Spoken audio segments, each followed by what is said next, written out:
Entonces le damos muy buenos días a todos quienes se encuentran presentes en esta mañana, ya en las últimas sesiones de esta asignatura de Teoría de la Comunicación 1, donde estamos abordando la última unidad de esta asignatura abocada al análisis del enfoque sociocultural de estudio de la comunicación, que como ya hemos dicho se caracteriza por destacar el papel de la mediación semiótica, la producción de sentido, destaca igualmente el carácter interaccional, por lo tanto la comunicación como un espacio de encuentro y de participación que se coproduce, que es de, por lo tanto, responsabilidad siempre compartida que requiere el compromiso de todos los que intervienen en ella,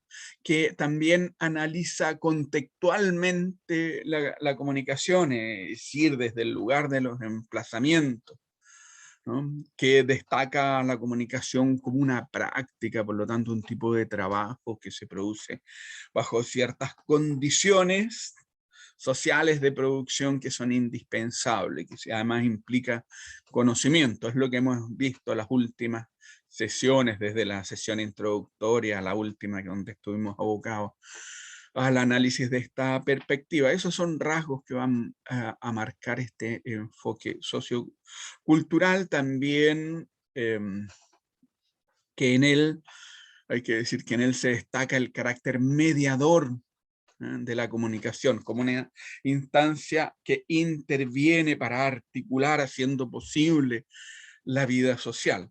La comunicación es condición de la vida social, la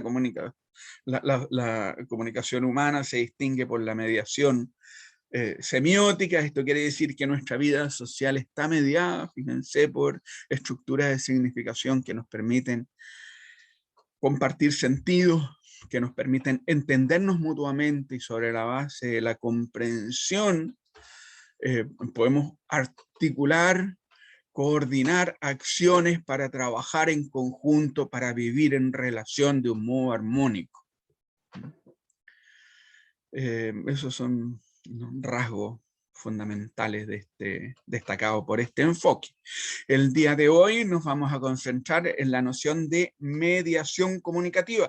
Ya tuvimos una sesión donde nos dedicamos al análisis de la mediación simbólica o semiótica. Esto es el papel que tienen los sistemas de significación, las estructuras de sentido, las relaciones sociales de significación en la comunicación humana. El análisis de la mediación semiótica nos llevaba a atender el lugar que tienen los sistemas de significación en la experiencia humana, que decíamos intervienen para hacer posible los procesos cognitivos, los procesos comunicativos, los procesos sociales, incluso los procesos instrumentales. Porque nuestras prácticas operan a través de estos sistemas de significación. Hoy día nos vamos a concentrar en cómo interviene la comunicación en la vida social y cuáles son las condiciones que la hacen posible, las mediaciones en la comunicación, las mediaciones de la comunicación, ¿no? Donde el concepto de mediación, ¿no? Tiene su origen en la idea de medio, aquello, por lo tanto, que está entre, que conecta, que articula, que vincula dos entidades, dos procesos, dos comunidades o personas, ¿no? Que los pone en relación. Esa es básicamente esa función mediadora. Vamos a cumplir, vamos a compartir un PowerPoint que hemos preparado. A ver, necesitamos compartir pantalla. Aquí. Les pido por favor que me ratifiquen si es que en estos momentos se ve, está disponible para ustedes el PowerPoint. Sí, profe. Programas de investigación. Perfecto. Esa era es la segunda de las diapositivas, mediaciones comunicativas, ¿no? Este es nuestro tema el día de hoy. Porque ya decíamos desde la introducción de esta unidad, fíjense que la comunicación tiene un papel mediador en tanto moviliza, activa, actualiza los componentes del plano de la cultura para hacer posible la vida social. ¿Ya? Está por lo tanto, entre estas dos dimensiones, ¿no? de nuestra vida en común, que es la de la cultura, los sistemas de conocimiento, las prácticas de mediación y la vida social, digamos, los sistemas de relación. Ocurre que nuestros sistemas de relación se administran, se establecen, se generan, se mantienen y transforman, ¿no? A partir de prácticas mediadas donde intervienen sistemas de significación. ¿Ya? Las relaciones se constituyen a través de las tramas de sentido que nos permiten comprendernos, que nos permiten definir nuestras relaciones, que permiten modelarlas, que permiten negociar nuestros derechos, deberes, obligaciones, compromisos en la relación. Entonces, bueno, la comunicación tiene este papel articulante, productor de la vida social en los seres vivientes en general, ¿no? La comunicación mediada simbólicamente es la instancia configuradora de la vida social humana, ¿no? Digamos, bueno, la noción de mediación refiere a esta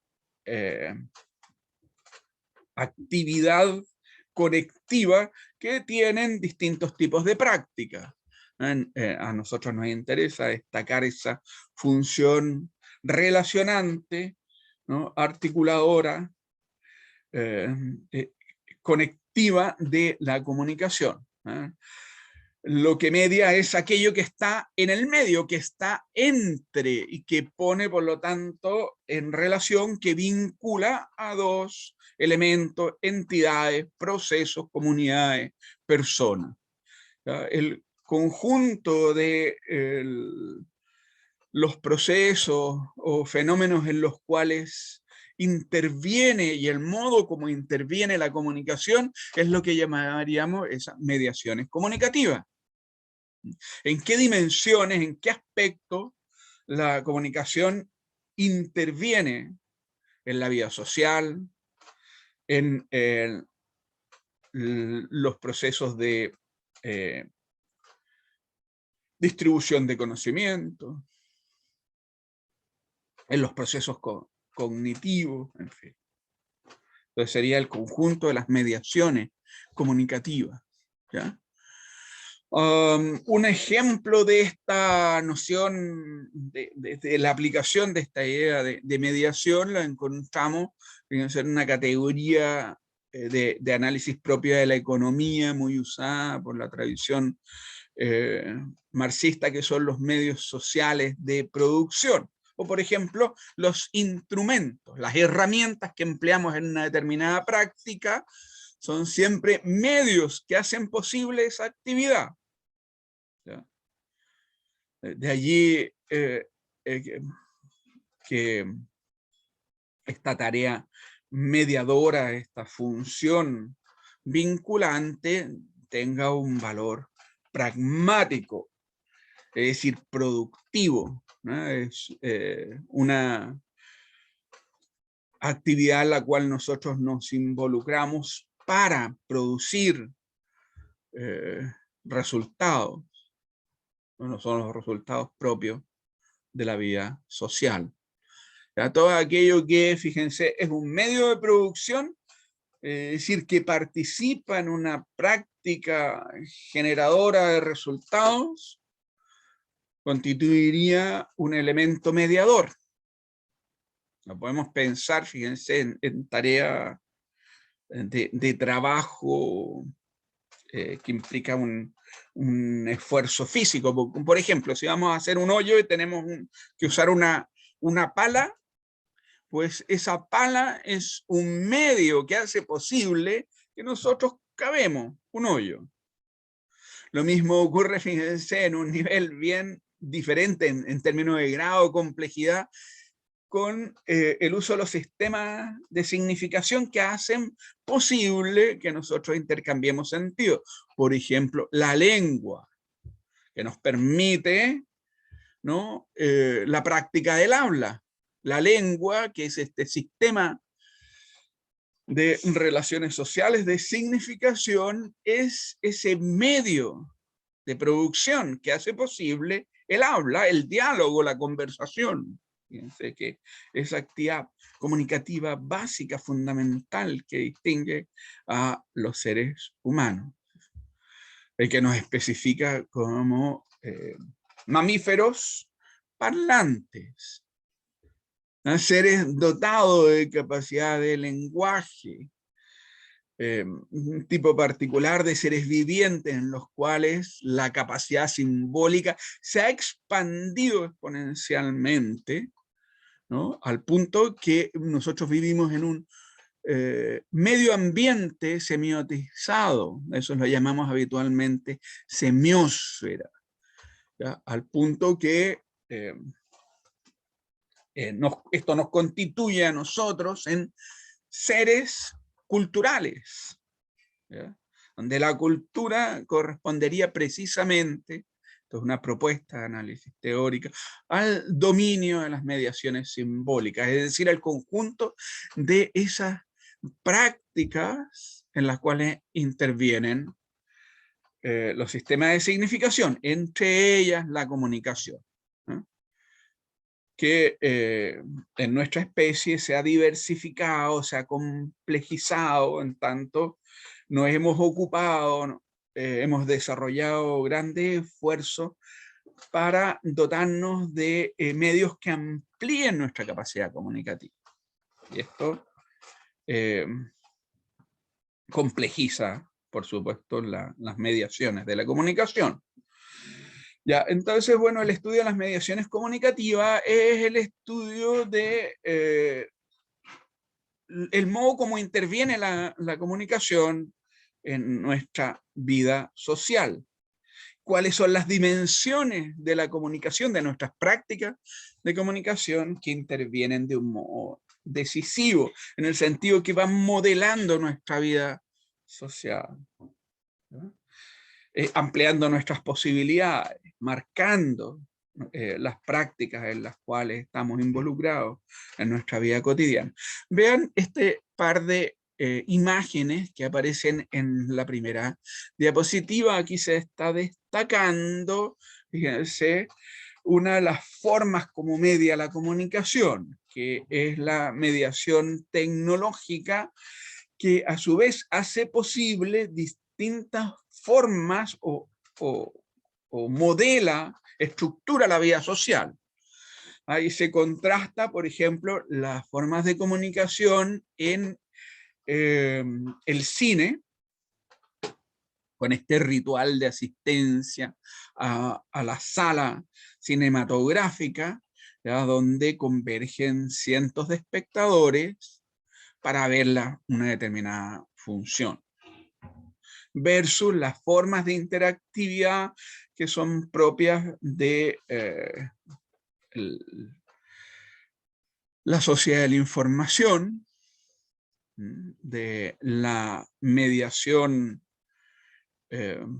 virtual de la comunicación a través de estos dispositivos que nos permiten la interactividad en tiempo real, la inmersión en espacios virtuales, ¿no?, donde en este caso tenemos un joven enfrentado a un computador, ya que accede ahora desde su casa, incluso desde su pieza. Es probable que parte de usted, incluso desde su cama, ¿no? A un determinado espacio de interacción, como puede ser una clase. ¿Sí? Cambio en las condiciones desde las cuales se produce la comunicación. Y que sí transforma la vida cotidiana, desde el ritual colectivo a esta práctica mucho más individualizada, definida en espacios a veces íntimos, de emplazamiento, en fin, cambian los contextos, cambian las condiciones, las relaciones. ¿Sí? Entonces tenemos allí modos de intervención, por ejemplo, de las tecnologías, ¿ya? Esto todavía en una mirada muy mediocéntrica. Vamos a ver en el día de hoy, ¿no? El diálogo, el debate entre dos paradigmas de análisis de las mediaciones comunicativas, unos centrados en los sistemas de comunicación y otros en los contextos de recepción y en la cultura como espacio de producción de sentido. Lo cual nos lleva al análisis, a la conciencia de las múltiples mediaciones y los distintos momentos y espacios de mediación en la comunicación. Las mediaciones en la producción de la comunicación y las mediaciones en la recepción de la comunicación, y las condiciones que hacen posible que efectivamente ocurra esta actividad mediadora de encuentro, de diálogo, ¿no? Que especifica la comunicación humana cuando esas condiciones de mediación son por lo menos parcialmente convergentes.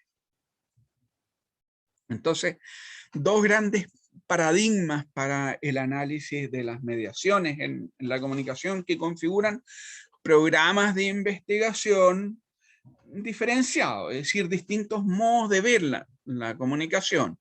Uno desde la instancia de producción, ¿ya? Eso es propio de la tradición clásica de análisis eh, eh, comunicativo, que está presente ya en la Mass Communication Research, que se expresa en la Escuela de la Ecología de los Medios de Comunicación, que se manifiesta también en la teoría crítica, ¿no? Es decir, cómo las industrias, este sistema institucionalizado, va modelando, ¿no?, el orden social, le imprime ciertos rasgos.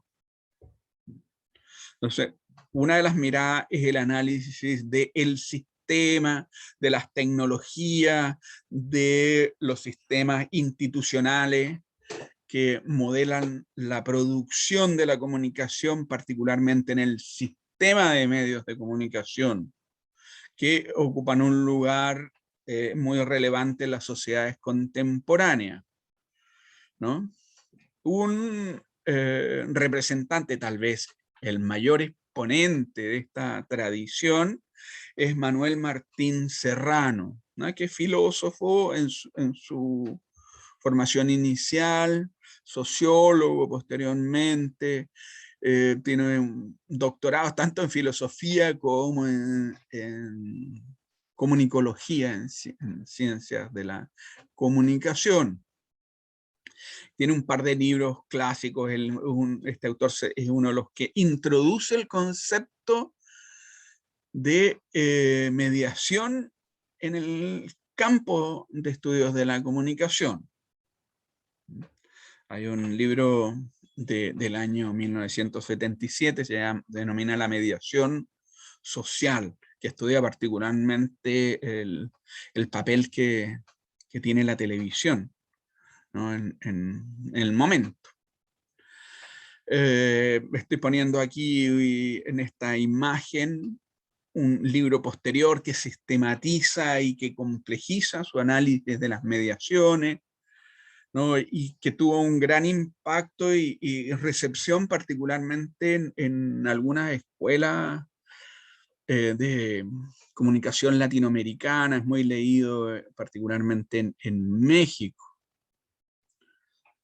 La producción social de la comunicación, ¿no? Que destaca como la comunicación es algo que se produce, es una práctica, es leído en clave, esta, digamos, práctica en clave marxista, que nos dice, bueno, se requiere cierto grado de acumulación de capital y por lo tanto una posición en la estructura social para poder manejar, administrar estos sistemas, ¿no? de comunicación. Versus el otro autor que es colombiano, en realidad es también, él es español, no lo señalé, Manuel Martín Serrano es español de nacionalidad, madrileño, como lugar de residencia en su último, por lo menos 30 años. El segundo autor, Jesús Martín Barbero, es nacido en España, pero una persona que vivió la mayor parte de su vida en Colombia, nacionalizado colombiano, y por lo tanto considerado un autor latinoamericano en tanto su pensamiento se gesta desde la Academia Latinoamericana. Y que estudia las mediaciones en la recepción, en la cultura, ya que este es el parte del debate. Quiere decir que la escuela latinoamericana, fíjense, asume este desplazamiento, sin olvidar el lugar que tiene como instancias de intervención que marcan los procesos comunicativos. La producción se concentra en el problema de la recepción, de la lectura, en el contexto desde el cual se da sentido a la comunicación, en las prácticas de uso. La sesión de mañana, que va a ser la última de la serie, vamos a enfatizar, fíjense, ese desplazamiento, que supone un cambio de locus, salir de los medios para ir hacia la cultura popular, para ir hacia los movimientos sociales, para ir hacia las comunidades. Ese es uno de los desplazamientos básicos de la comunicología latinoamericana, que se expresa en varias líneas y programas de trabajo. Bueno. El autor, como les decía, que instala el concepto de mediación en el campo de estudio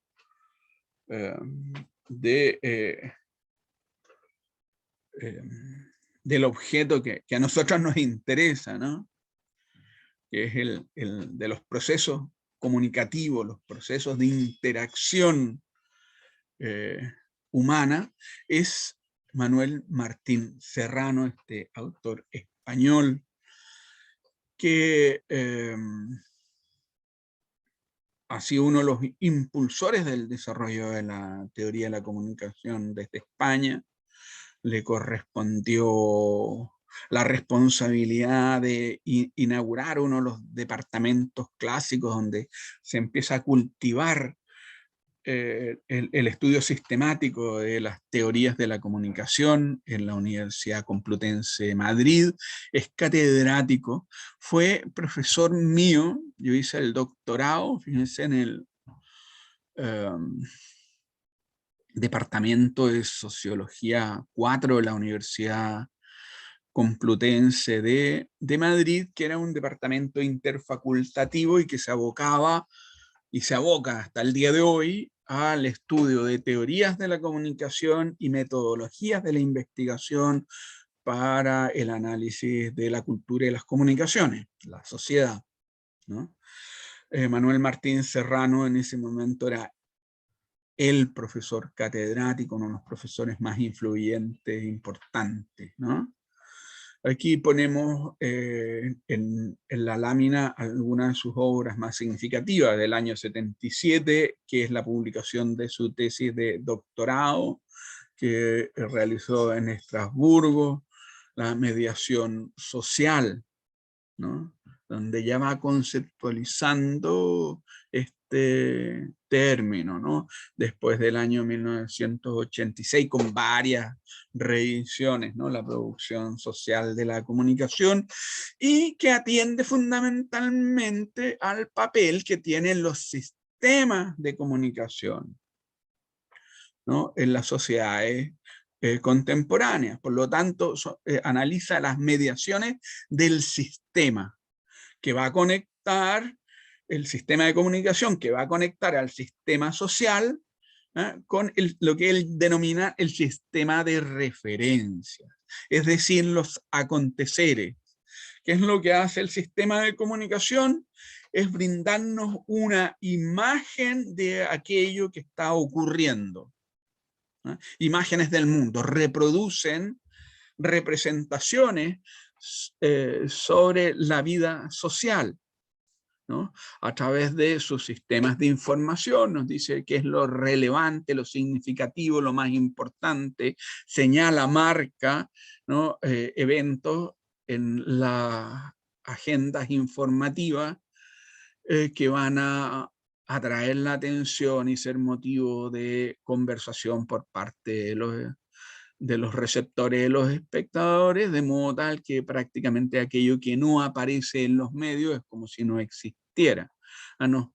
Construye una imagen de la realidad, ¿no? Produce esta función que es construcción social de la realidad.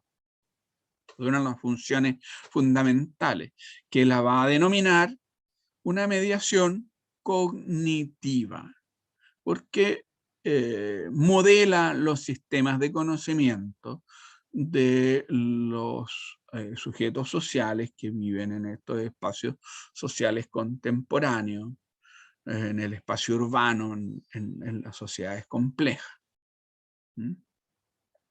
Va a describir esta práctica de la comunicación distinguiendo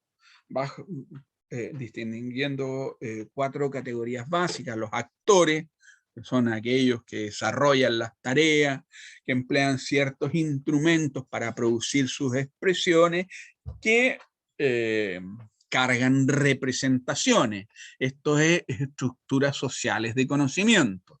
El punto está en que estas representaciones que se producen mediadas a través de los dispositivos tecnológicos que las ponen en circulación, ¿no? Traen imágenes del mundo y modelan, por lo tanto, la conciencia de los receptores, construyen lo que se denomina la opinión pública.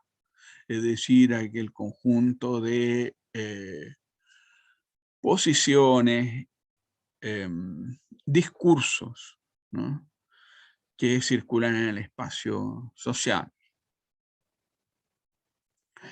El centro, el foco de atención está puesto aquí en el sistema de comunicación, en el sistema de medios de comunicación, que son estos dispositivos técnicos institucionales. Por lo tanto, su propuesta sigue siendo medio centrista, es decir, reduciendo la comprensión de los procesos de comunicación a aquellos que hacen los medios.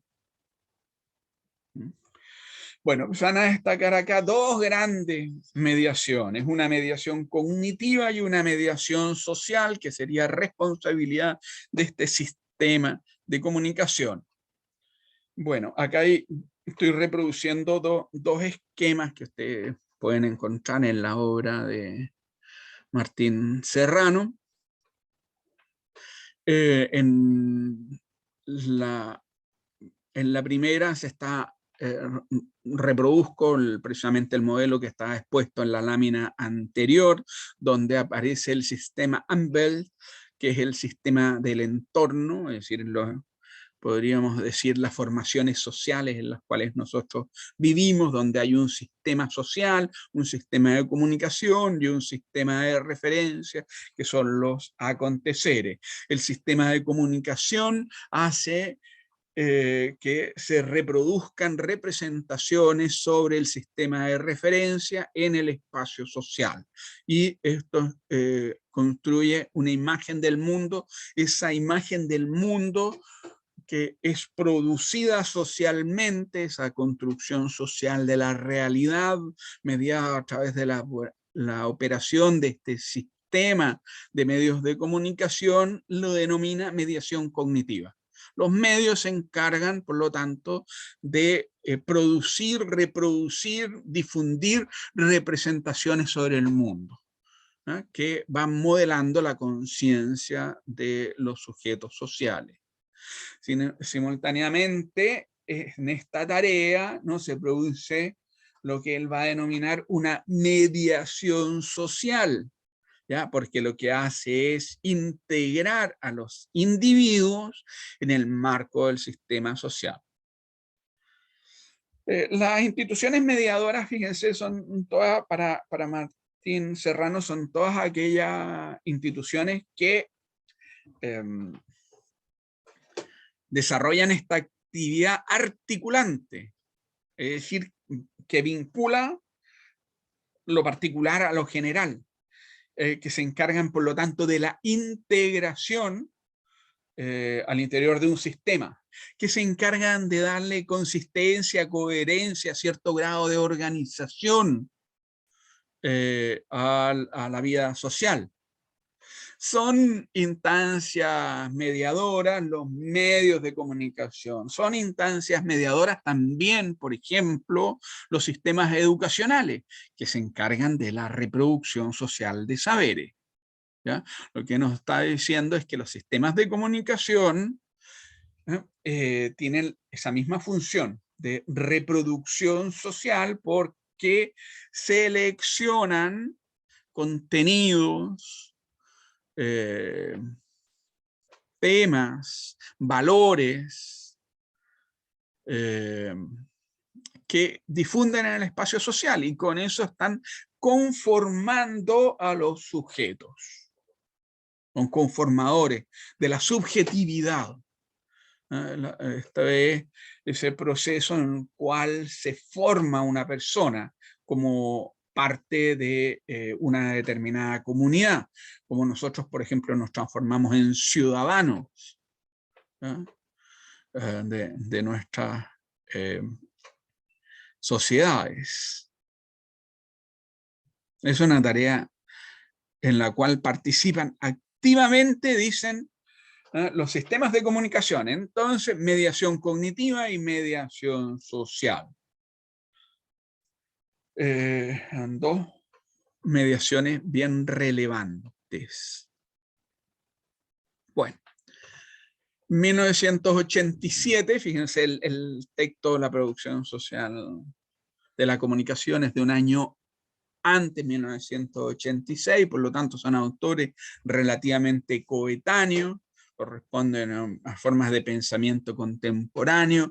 Se publica en Colombia un texto de este autor Jesús Martín Barbero, considerado un clásico de la comunicología latinoamericana, que va a improntar el desarrollo del campo de la comunicación en nuestro continente, generando lo que se ha considerado una de las escuelas más importantes de pensamiento comunicacional en América Latina,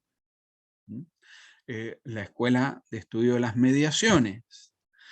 Y fíjense, el título del libro ya nos va a indicar el cambio de giro en la propuesta de análisis de las mediaciones en la comunicación. Dice, de los medios a las mediaciones, comunicación, cultura y hegemonía.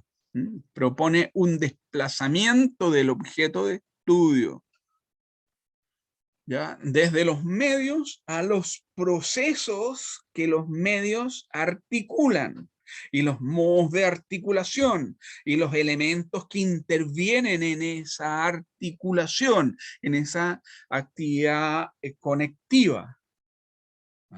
Porque pone en duda que estos sean elementos, primero, todopoderosos, que operen por una capacidad absolutamente autónoma, es decir, que dependan de sí mismos para producir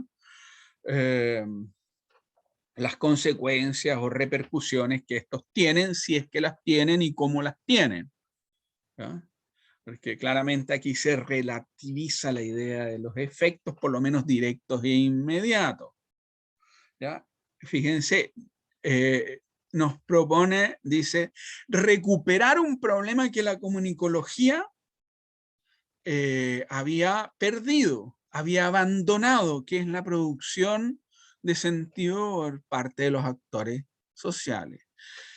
Atender a los procesos de producción y reproducción social de sentido, porque, bueno, si lo que distingue, lo que especifica la comunicación humana es que está mediada por sistemas de significación, esto implica, ¿ya?, comprender cómo es que el sentido se produce y reproduce.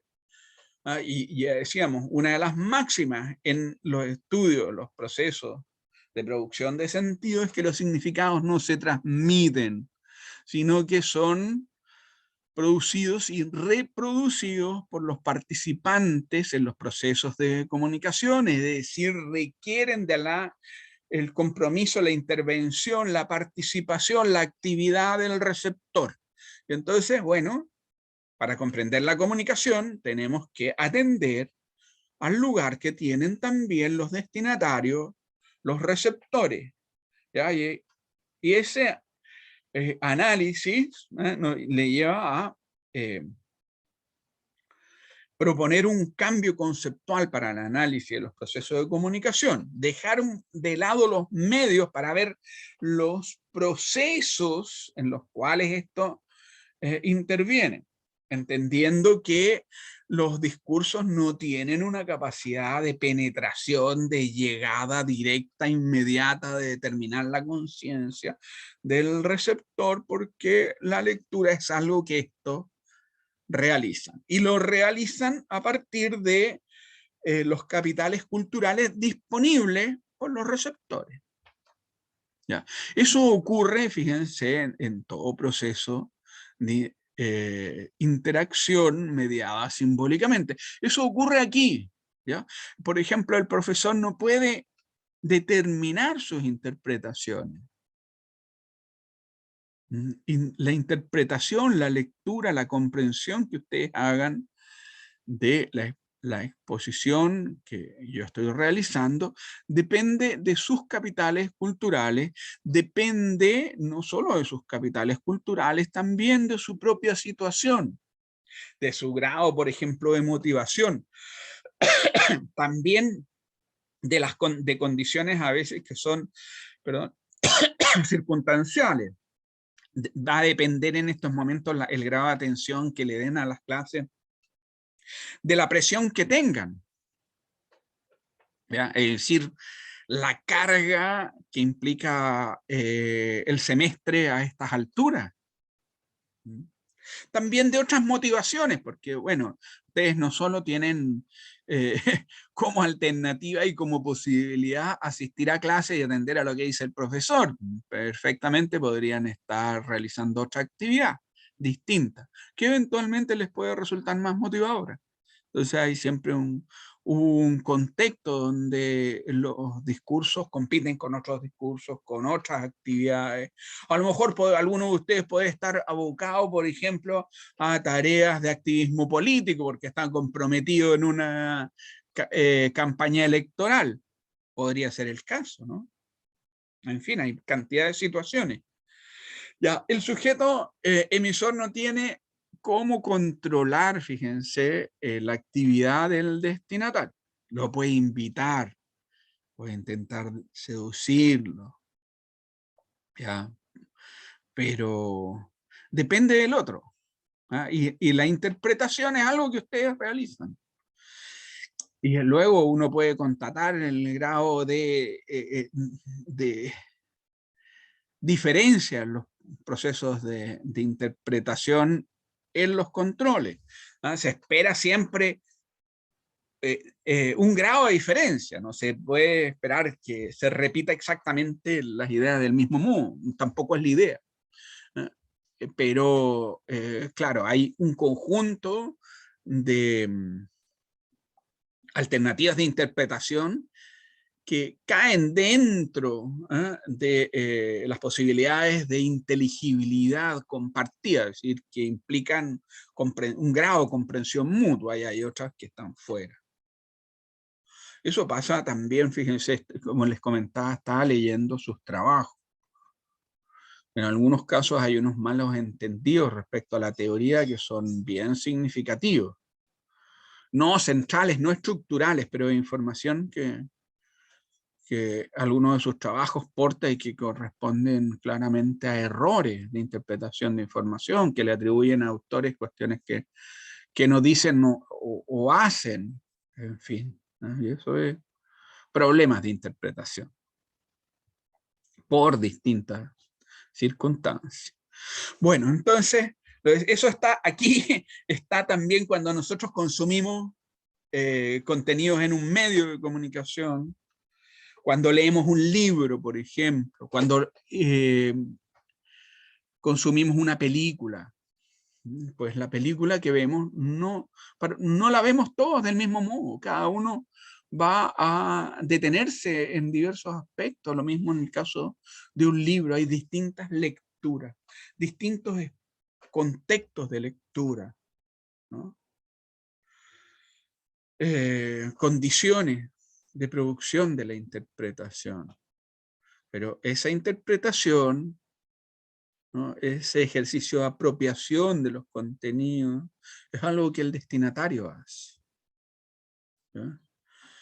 Y eso nos dice, bueno, implica necesariamente atender al lugar desde donde se hace, desde donde se produce el sentido.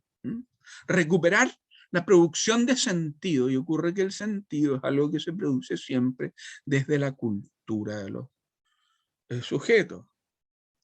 Es decir, desde el conocimiento de los sistemas de significación, desde el dominio de los sistemas de representación, que son otros órdenes, otros niveles de organización del sentido de carácter secundario, elaboraciones, ¿no?, cognoscitivas versus sistemas de producción e interpretación de información.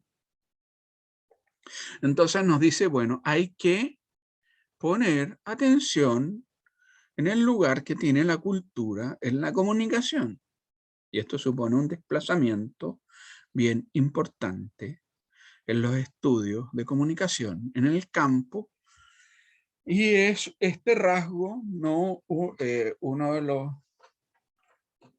elementos distintivos de la comunicología latinoamericana, incluso antes de Jesús Martín Barbero.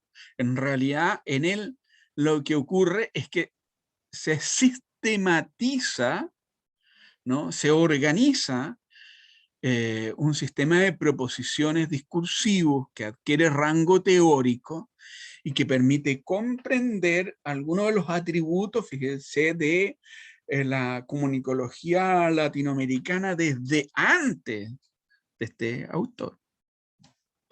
Uno lo puede ver, por ejemplo, en Paulo Freire, ¿no?, y su pedagogía del oprimido y la pedagogía de la liberación,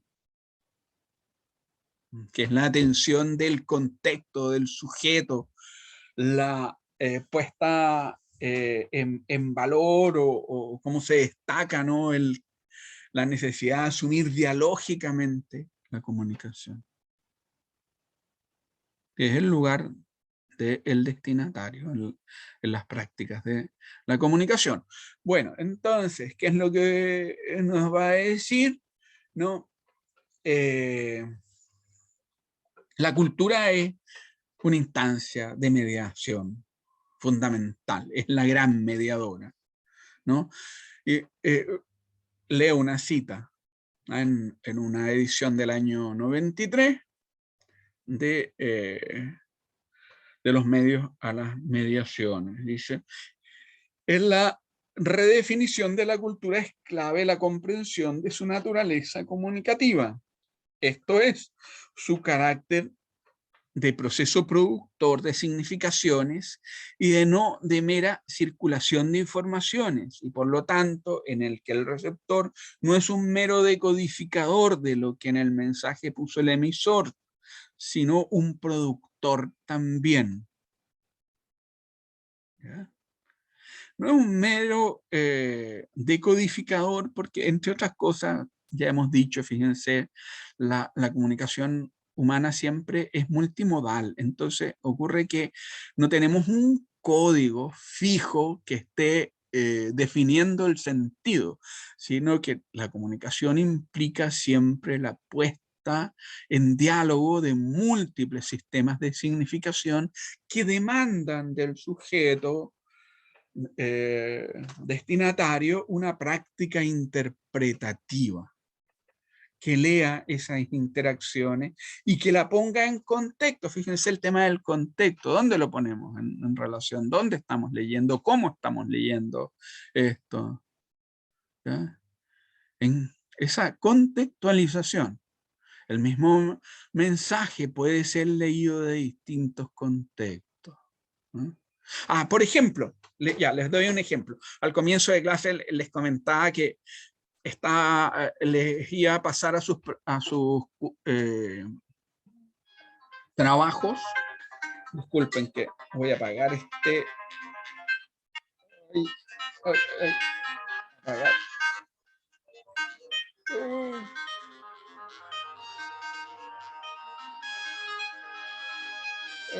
No me quiere. Ya, lo voy a silenciar. Eso sí. Mis disculpas, por favor. Toda una irrupción comunicativa. Yo les comentaba que iba a pasarles programas para ver el grado de autoría de sus trabajos, ¿ya? Porque, bueno, es importante saber realmente cuánto de lo que escriben es de ustedes y cuánto no. Pero bueno, esto no es una amenaza, sino que en realidad es parte de las necesidades, parte de los hábitos que tenemos siempre. Yo tengo la confianza que la mayor parte de sus trabajos en su mayor extensión es autoría suya y no simple copia, y cuando ponen las fuentes también sigue siendo autoría de ustedes la síntesis de ejercicio. Bueno, uno puede tomar eso como una amenaza o simplemente como decirles, oye, como una oportunidad de aprendizaje. Yo les recomiendo a todos ustedes, siempre que hagan un trabajo, que lo pasen por estos programas de autoría, porque hoy día están operando en todos lados. Que si es que hay un problema ahora aquí, ya, esto no es tan grave, puede tener solución, ¿ya? Pero en otros lados, pues podría no tenerlo. O sea, efectivamente hay cantidad de casos. Por ejemplo, los programas, ¿cómo se llaman? Hay varios, pues son los programas de plagio, plagiarismo, hay uno, pero hay varios. Si ustedes ponen programas de pruebas de plagio, son de uso gratuito. Uno los busca, los sube, le permiten comprobar, hay unos mejores que otros. Eso no quiere decir que tampoco uno tenga que asumir el veredicto totalmente, porque los programas no son perfectos y, por ejemplo, cada vez que ustedes suben una cita, obviamente el texto va a ser igual al de una fuente. Entonces hay que descartar eso. El problema está cuando esos segmentos de texto no tienen fuente, porque en ese caso uno realiza una apropiación indebida de información, y eso se denomina plagio. Ya, que ocurra acá en la escuela, bueno, están todavía aprendiendo. Si ocurre en una proporción menor, ya, yo voy a voy a ver esa proporcionalidad de los segmentos que están copiados textualmente y les voy a descontar puntaje, pero deben saber que, por ejemplo, la universidad castiga ese tipo de práctica de un modo bien drástico. Y para los periodistas, para los comunicadores, hay que tener mucho cuidado, porque podemos quedar luego expuestos a una acusación profesional que nos marca para la vida. Bueno, no son cuestiones totalmente inéditas. Ustedes pueden ver que hay muchos casos de importantes políticos que los han acusado de plagio en sus tesis, algunas tesis doctorales, y los han obligado, siendo primer ministro, gobernante, a renunciar a sus cargos, por ejemplo. Bueno, ya, digo, respecto a cómo uno puede interpretar la comunicación que se comparte. Yo se los pongo porque es importante que ustedes tomen conciencia de esto y que aprovechen este tipo de situaciones como una oportunidad de aprendizaje y no como un intento de amenaza o caza de bruja, ¿ya? No se trata de eso, se trata de cómo podemos aprender muchas veces incluso de nuestros errores. Y nadie está libre de ello, ¿ya? Así que echen a correr sus trabajos dentro de estos programas. Normalmente te piden la inscripción y ustedes mismos pueden controlarse. Sobre todo cuando se trata de trabajos grupales, porque a veces no sabemos qué es lo que hizo el compañero y pueden pagar justos por pecadores, como dice, ¿no?, la Biblia, en el sentido de que, bueno, uno confía que su compañero hizo el trabajo de un modo riguroso y, bueno, pues no siempre es así. Ya. Todo esto a propósito del contexto, ¿ya? En este caso lo decimos, fíjense, en un contexto pedagógico, lo que interesa, los aprendizajes que realizamos, entendiendo que todos estamos en un proceso. El conocimiento no es un lugar al cual llegamos, ¿no?, un estado de iluminación, no, es un proceso constante en la vida. Como les decía, a veces de los errores se aprende. Bueno, en esa perspectiva, fíjense, este autor y los autores que siguen su marco teórico van a atender al lugar desde el cual se produce el sentido, que es siempre desde un contexto. ¿Cuáles son las circunstancias? ¿Cuál es el conjunto de los elementos intervenientes en una lectura? ¿Ya? Porque aquí claramente hay, fíjense, una puesta en duda de que los medios sean todopoderosos, que sean autónomos en su capacidad de imponer sentido. Pues lo mismo supone, por lo tanto, en el análisis de la comunicación, realizar un desplazamiento en la forma de comprensión de estos procesos. Él nos dice, miren, nos invita a perder el objeto para ganar el proceso. ¿A qué objeto? En los medios, incluso la propia noción de comunicación, para desplazarnos a la noción de cultura. La cultura como un lugar desde el cual se produce el sentido, es decir, se concreta la comunicación. Ocurre que en los seres humanos, la comunicación se inscribe en el marco de la cultura, es un tipo de práctica cultural. ¿Por qué? Porque es una de esas prácticas en la cual operan los sistemas de significación. No solo los sistemas de significación, hay también de por medio tecnologías de la información que permiten el desplazamiento de las señales, ¿no? Pero estas señales llevan codificado un sentido que el otro debe leer, ¿ya? Entonces nos dice, nos invita a perder de vista el objeto, alejarnos un poquito de los medios para comprender el proceso, perdón. ¿Ya? Por lo tanto, desplazarnos desde la comunicación a la cultura, desde el texto al texto, que yo les decía, fíjense, lo que está junto al texto y permite su lectura. Un texto que siempre va a ser leído desde distintos contextos. ¿Ya? Entonces hay un cambio en el lugar de las lecturas, un cambio en la mirada del proceso. Y esto es decirles también, ¿no? Que, fíjense, bueno, la comunicación no se agota en los medios. Hay otros lugares también para observar la comunicación. En las prácticas de recepción, en las prácticas de consumo, en los usos que los destinatarios le dan a los medios, ¿no? En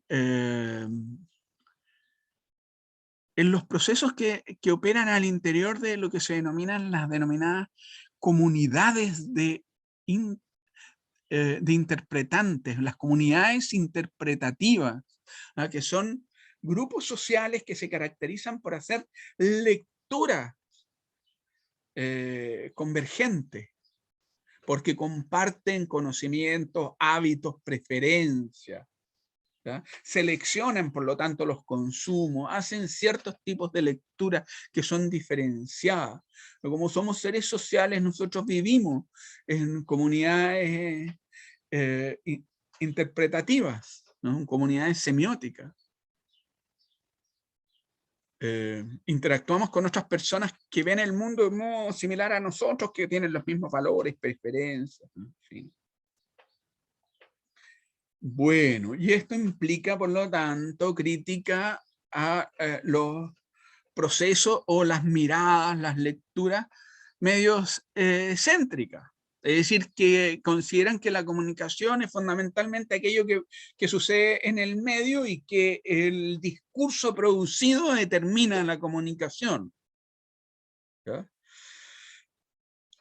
Fíjense, esto desde fines de la década de los 80 aparece muy marcado en la comunicología latinoamericana y no obstante, lo decíamos desde el comienzo, eso no implica que haya desaparecido del todo la impronta de los primeros paradigmas en la comunicación.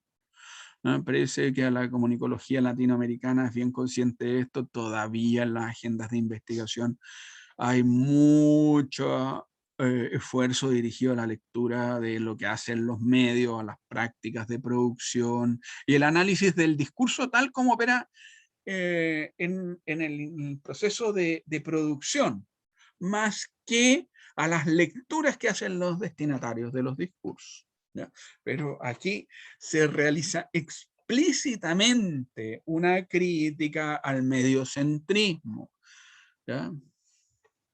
Es decir, la idea de que nosotros estamos inermes frente al discurso de los medios, que no tenemos ninguna capacidad crítica, que no podemos hacer una lectura opositiva, que no seleccionamos e intencionamos nuestros consumos, ¿no? Sino que nos vemos determinados por el quehacer de la industria que se impone sobre nuestra conciencia. Hay una crítica muy fuerte a esa mirada. ¿Ya? Entonces, ¿por qué dice? Miren, entre emisores dominantes y receptores dominados, ninguna seducción ni resistencia, solo la pasividad del consumo y la alienación descifrada en la inmanencia de un mensaje texto, es decir, que ese texto, ese mensaje que se impone, porque resulta inmanente. ¿Eh? Que no pasaba por los conflictos, ni las contradicciones, ni mucho menos por las luchas en las cuales están inmersos los destinatarios. Pura pasividad.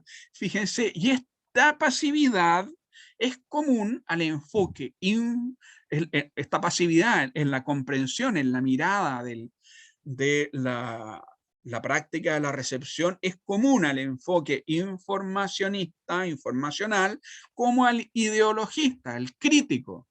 Ambos miran a los medios como instancia todopoderosa que van a modelar la conciencia de los destinatarios. ¿no? Uno, que son capaces de imprimirle sus propósitos y generar los efectos deseados, y otros los leen como agentes de dominación. ¿Y qué pasa con la resistencia? Con la posibilidad de la oposición, con la crítica, ¿eh? Porque los destinatarios tienen también posiciones, creencias, visiones de mundo, que nosotros no vamos a cambiar porque le enviemos un mensaje. Eso se ve muy claro, por ejemplo, en el marco, en el contexto de la comunicación política. Una persona que tiene una posición política definida, pues no tienes cómo hacerlo cambiar de punto de vista. Va a seleccionar los mensajes en atención a su mirada de la realidad, a sus preferencias, a sus valores, a su posición ideológica. Esos destinatarios son impermeables a la acción de mensajes que contradicen sus visiones del mundo. Y eso ocurre no solo en el plano político, también en el plano religioso, en fin, en general en el plano valórico. Nos va a decir además que los mensajes son susceptibles de ser leídos desde distintos tipos de prácticas, es decir, que los medios son sometidos a diversos usos y que dependiendo del uso, pues la lectura que nosotros hagamos, ¿ya? Y podemos aproximarnos a ciertas lecturas con un sentido crítico, no para buscando guía y orientación, sino con un sentido confrontacional, opositivo.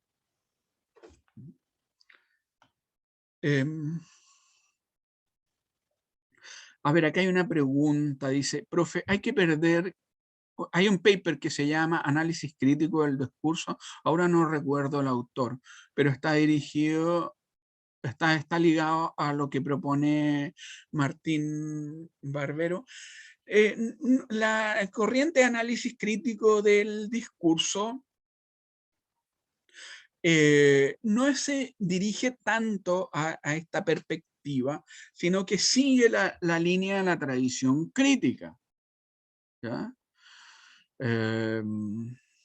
Y lo que hace es leer el discurso de actores poderosos, poniéndolo en el contexto de la producción, o sea, tratando de ligar sus representaciones con sus intereses para develar esto, ¿ya? Diríamos que en esta perspectiva incluso la mirada de este análisis crítico del discurso se ve un tanto impugnada, porque la pregunta es, claro, efectivamente nosotros enfrentamos discursos que están revestidos de contenidos ideológicos, que tienen intereses e intenciones, pero la pregunta es, ¿qué tanto efecto tienen sobre los destinatarios? Porque la mirada, el análisis crítico del discurso nos diría que, por ejemplo, enfrentado a un discurso patriarcal, a un discurso que algunos podrían considerar racista, a un discurso clasista, a un discurso anti-inmigracionista, ¿eh? Como podría serlo de ciertos sectores de la derecha, nosotros nosotros seguimos esa lectura, pues la reproducimos. Eso afecta a nuestra conciencia. Y más bien en la perspectiva de esta escuela nos diría, oye, tenemos que cambiar el emplazamiento de la mirada. La pregunta es, ¿qué lecturas se están haciendo sobre esos discursos? Ya, por ejemplo, ustedes tienen el discurso de este personaje electo, este diputado del Partido Republicano, Kaiser, el señor Kaiser, ¿ya? Que dice una cantidad de barbaridades.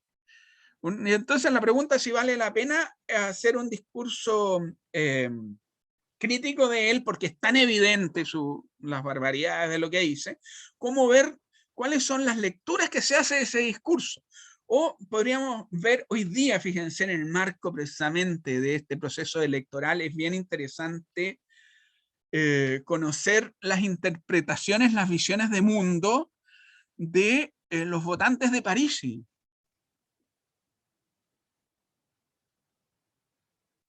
Cómo los votantes de Parisi leen uno y otro programa y discurso de los candidatos. ¿Ya? Porque fíjense en ese discurso político de ambos candidatos, el punto no es tanto lo que dice el candidato, sino cómo los destinatarios, los receptores, lo leen. ¿Qué es lo que está, cómo lee la gente y cuál de esos discursos es capaz de llegar de mejor manera a ello? ¿Qué es lo más importante para ellos? Porque uno tiene que decir, bueno, si estos candidatos quieren tener un efecto sobre los votantes, tienen que tocar sus intereses y su sistema de valores. ¿Ya? Porque si no van a hacer una lectura crítica, esos destinatarios leen críticamente, porque, bueno, hay distintos tipos de usos posibles. Voy a reproducir la cita de Martín Barbero. Dice, miren, el consumo no es solo reproducción de fuerza, sino producción de sentido, lugar de lucha que no se agota en la posesión de los objetos, pues pasa aún más decisivamente por los usos que le dan forma social y en los que se inscriben demandas y dispositivos de acción que provienen de distintas competencias, provienen de diferentes competencias culturales. Es decir, consumir no es reproducción pasiva del sentido de lo que se propone, sino también apropiación, producción de sentido, de un sentido a otro. Bueno, en la imagen ustedes pueden ver ahí un televisor que se transforma en mesa. Un televisor, un aparato que fue construido con un propósito y que termina convertido en algo totalmente distinto porque hay una decisión de usarlo de otra manera. Eso mismo ocurre con los mensajes.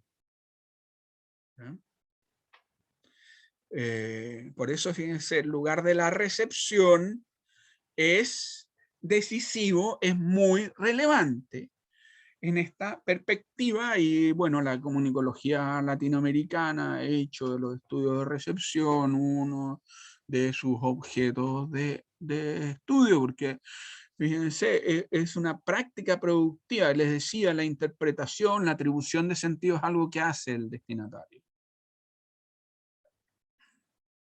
Por lo tanto, es una actividad, una praxis, un tipo de trabajo humano que opera bajo ciertas condiciones de producción, ¿no? Esas condiciones de producción implican el uso del conocimiento de las competencias, de los marcos de referencia que tiene ese sujeto. El sentido se produce siempre desde las estructuras de conocimiento. Como no se transmite, sino que se reproduce, el otro lo produce. ¿Desde dónde lo produce? Desde su competencia en el manejo de los códigos, desde sus marcos de referencia, al mover sus estructuras de conocimiento. Y hace una actividad asociativa, interpretativa, ¿no? De integración, además de ese discurso dentro de los saberes anteriores. Entonces, ¿qué es lo que pasa? Cuando uno ya tiene unas estructuras de conocimiento, si yo les digo algo que es totalmente distinto a lo que ustedes saben, pues van a desconfiar en lo que yo digo, o lo van a rechazar, no van a seguir con su idea cuando está consolidada. Si ustedes están convencidos ya de que, porque así lo aprendieron, de que en realidad la comunicación es transmisión de información, pues van a hacer una recepción crítica, pueden entender lo que les estoy diciendo, pero van a seguir con su idea, con su concepción, con su modo de entender la comunicación. Lo mismo si es que están convencidos de que es productiva la idea de que el todo comunica, pues van a seguir con esa, van a leer críticamente, van a hacer una interpretación opositiva o opositora de lo que yo les estoy diciendo. Es decir, van a buscar argumentos que permitan contradecir eso. Porque esa interpretación la van a hacer desde esas estructuras de conocimiento. Esas estructuras de conocimiento no se cambian de un día para otro, sino es en proceso de largo aliento cuando ustedes mismos descubran que a lo mejor esa idea no es tan productiva enfrentada a un determinado problema. ¿Ya? Bueno, porque fíjense, la recepción siempre es una actividad selectiva e interpretativa. Lo vemos acá. Si vemos el número de estudiantes que están presentes, bueno, son poquitos. Lo que quiere decir que son los que decidieron asistir, que seleccionaron esto frente a otras alternativas. Decidieron usar este tiempo, este momento, este horario para acercarse a la clase. Otros lo harán en otro momento y algunos no lo harán nunca eventualmente, pero bueno, o lo harán para la prueba, seguramente, ¿no? Que ya viene la próxima semana. Entonces una actividad primero selectiva, segundo interpretativa de atribución de significados desde los marcos de referencia del destinatario, ya donde se proyecta la propia cultura. Por lo tanto, esa autoexpresión del sujeto, lo que aparece, lo que emerge en la interpretación, es lo que el sujeto es. Se muestra su identidad. Las prácticas de interpretación muestran la identidad del sujeto interpretante, no la del sujeto productor del mensaje. Por lo tanto, potencialmente ahí hay una diferencia. ¿Ya? Estas prácticas de interpretación van a ser convergentes en tanto los interactuantes compartan sus marcos de referencia, sus sistemas culturales, ¿no? Uno de los autores que sigue esta línea, ¿no? y proponiendo un modelo de las múltiples mediaciones, es Guillermo Orozco, que es un autor mexicano, ¿no? Que desarrolla una línea de investigación en el ámbito de la recepción, ¿ya? Precisamente porque nos dice, bueno, las lecturas no necesariamente son convergentes ni consistentes con lo que propone los sujetos emisores. Entonces veamos cuáles son, dice, el conjunto de los elementos que participan, porque ocurre que el destinatario es un sujeto situado contextualmente, es un sujeto sociohistórico, es decir, un sujeto situado en coordenadas de tiempo, espacio, donde dominan ciertas matrices culturales y ciertos tipos de relaciones sociales, y él lee desde ese lugar donde está situado. Por lo tanto, siempre la recepción va a ser mediada y va a ser mediada por múltiples factores, no solo mediada por el mensaje o la información que le llega, ¿no? Sino también por lo que son los propios sujetos. Dice, la recepción necesariamente es un proceso mediado, no solo en su conjunto, sino en cada uno de sus momentos, ¿ya? Las mediaciones no solo provienen de los medios, de los géneros y los mensajes, sino de muy diversas fuentes internas y externas, anteriores y posteriores al proceso. Y por supuesto provienen de los sujetos receptores, de los mismos sujetos receptores. Y entonces median ahí los rasgos de los sujetos que van a interpretar el mensaje. Aquí hay todo un programa de investigación que es precisamente el de las prácticas de recepción, de los factores que participan o intervienen en la recepción, en las prácticas de lectura. Y vean, este es un programa de investigación distinto del de, como se preguntaba allí, el análisis crítico del discurso, porque el análisis crítico del discurso es fundamentalmente qué es lo que están diciendo los medios y por qué lo dicen. Es una línea de investigación, de denuncia de lo que dicen los medios, pero esto es suponiendo que esos medios tengan alguna repercusión, porque hay algunos medios que no tienen ningún impacto. Cuando no tienen impacto, ninguna incidencia, no tiene mucha relevancia prestarles atención como para decir, oye, vamos a ver hacer un análisis crítico del discurso de este medio, cuando en realidad no lo lee nadie. O si lo leen, no hacen una lectura convergente con lo que éste nos propone. Porque los destinatarios están haciendo otras lecturas. Bueno, fíjense, Orozco distingue múltiples niveles de mediación. Mediación individual, las características del sujeto, ¿ya? Una mediación cognoscitiva, que está incluida dentro de las características del sujeto, que corresponden, fíjense, los modelos mentales, los esquemas o categorías, los marcos de representación con los cuales este procesa la información, se apropia del sentido, ¿ya? Las características de los destinatarios median en la lectura. Distintos tipos de destinatarios van a ser distintos tipos de lectura. No hay una sola lectura, es decir, el mismo mensaje, el mismo discurso es leído de muchas maneras, porque median los sistemas de conocimiento y la cultura de los sujetos.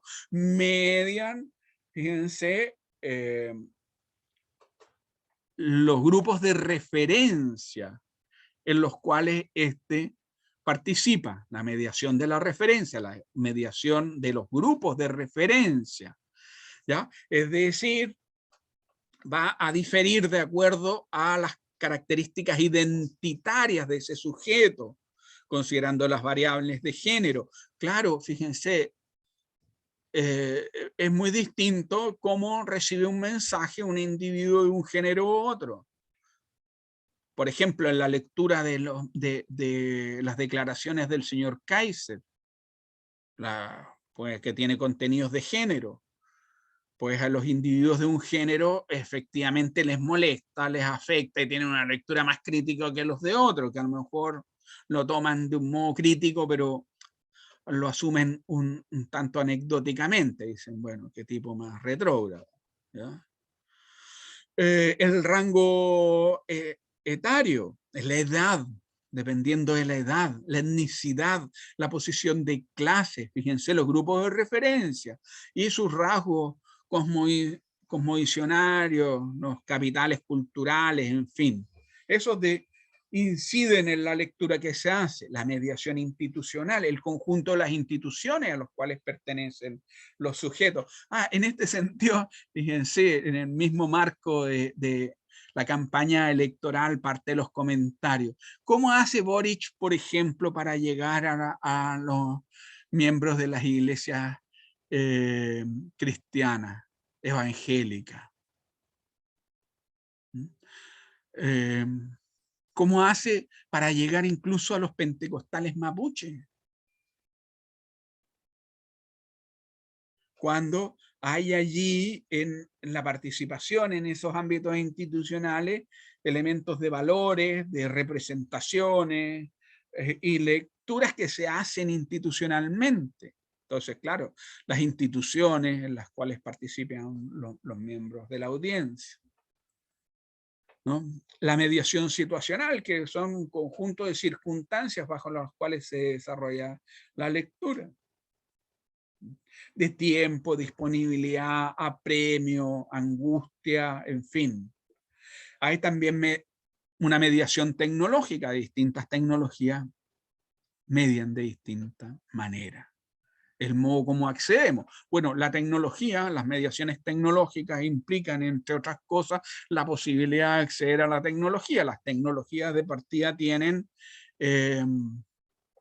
implican capacidad de acceso económico, pues tenemos que poder acceder a la tecnología, ¿no? Y luego ciertos modos de consumo y hábitos de consumo y grado de manejo en las tecnologías. Porque hoy día hay que desarrollar competencias tecnológicas para el manejo de ciertas plataformas o incluso de ciertos dispositivos tecnológicos que exigen conocimiento, ¿no? Hábitos. Bueno, fíjense, uno de los rasgos que, y con esto ya vamos cerrando, ¿no? Se destaca muy marcadamente en el enfoque sociocultural el carácter mediador de la comunicación. Porque lo que hace siempre es mover los elementos del plano de la cultura para hacer posible la vida social. Está actualizando, movilizando, activando recursos culturales, capitales culturales, en la producción de la vida en relación, ¿ya? Esto lo representamos, fíjense, a través de esa esquematización, cuando ponemos los términos cultura, comunicación y sociedad, la comunicación en el centro, ¿ya?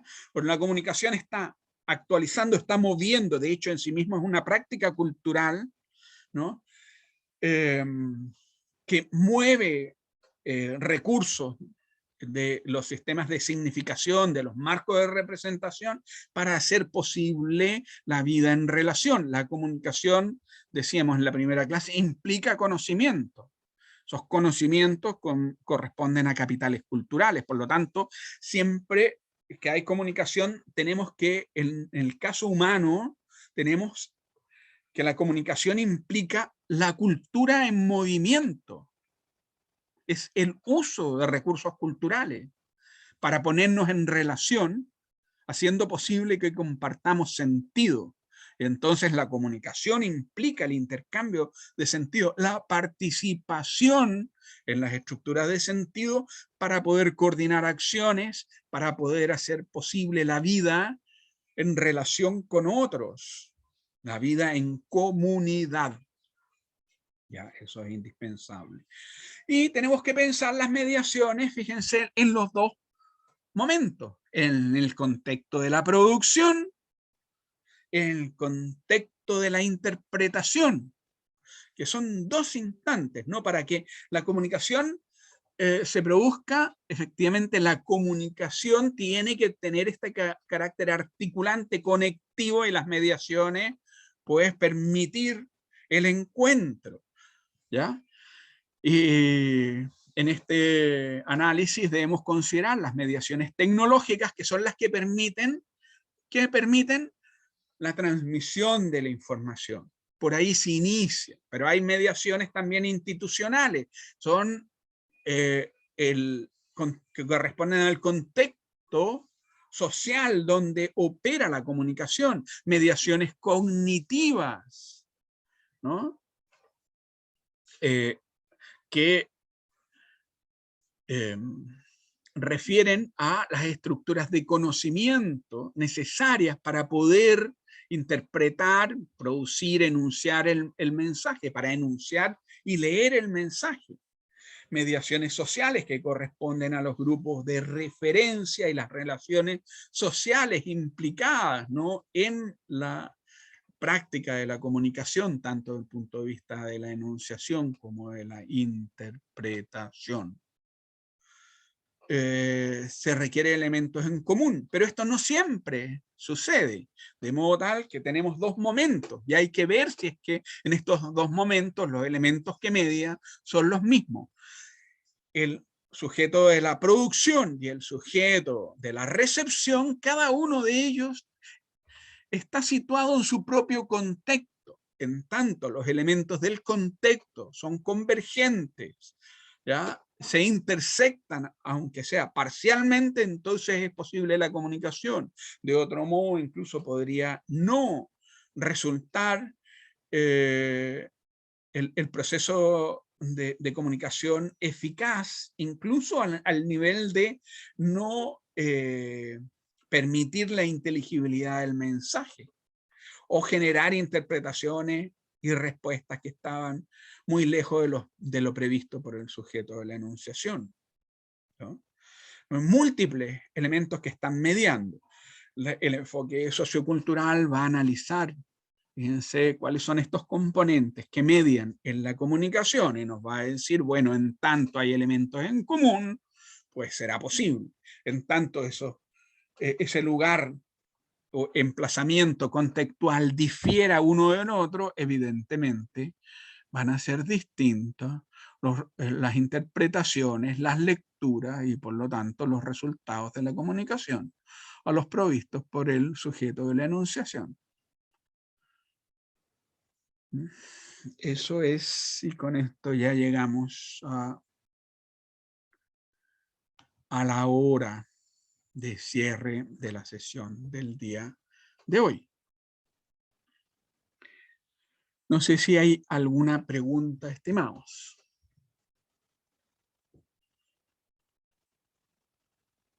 ¿Me escuchan? Profe, yo puse una pregunta en el chat. Ya, por. En el chat. A ver. Sí, sí, se entiende. A ver, puede ver los mensajes, la grabación está habilitada, a ver, pero no sé cuál, no estoy viendo cuál de las preguntas, a ver si la puedes repetir. A ver, en estos tipos de mediaciones, donde podemos incluir la mediación por imágenes, por ejemplo, o se define como texto. A ver, bueno, el tema de las imágenes va a corresponder al modo de codificación del mensaje. Uno de los elementos que media es la tecnología. La tecnología nos va, los distintos dispositivos tecnológicos nos van a enviar señales de distintas características y eso va a implicar modos de percepción, modos de procesamiento de la información. ¿Ya? Efectivamente, parte de los elementos que median en la comunicación, que intervienen, van a ser los dispositivos tecnológicos y los modos de codificación de la información. No sé si con esto respondo la pregunta. Pero lo que nos dice Martín Barbero es que el texto no es inmanente. Que si bien, claro, nosotros disponemos un conjunto de recursos que hemos pensado para favorecer la comunicación, esos no van a determinar necesariamente la lectura. A veces nos pasa con una imagen, fíjense, hay imágenes que en ocasiones resultan perturbadores para algunas personas o que pueden resultar ofensivas o generar lecturas que tocan las sensibilidades del otro. Por ejemplo, en el lenguaje de género, si usamos un ejemplo u otro, a veces es fácil herir susceptibilidades y uno puede ser ciego a eso, no se da cuenta.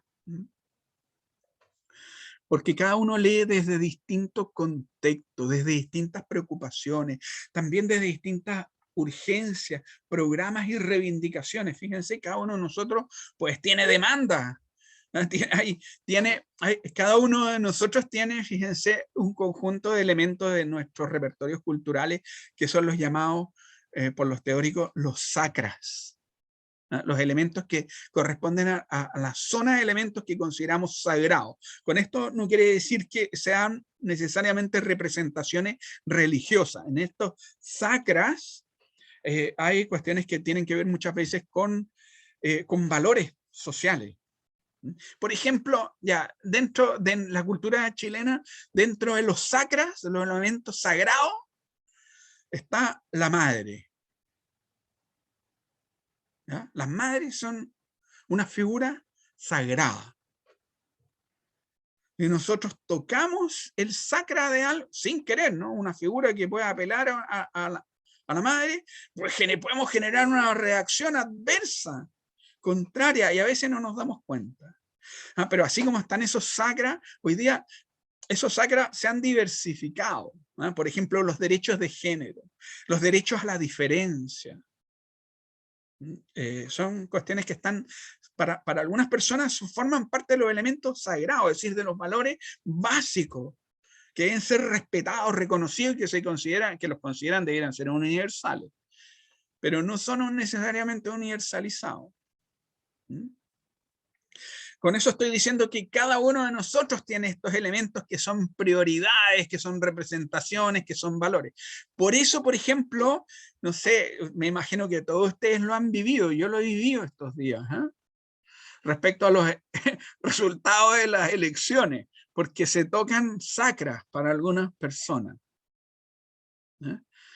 Genera en la discusión con quien tiene una visión distinta, situaciones de particular irritabilidad o incapacidad de aceptar la diferencia.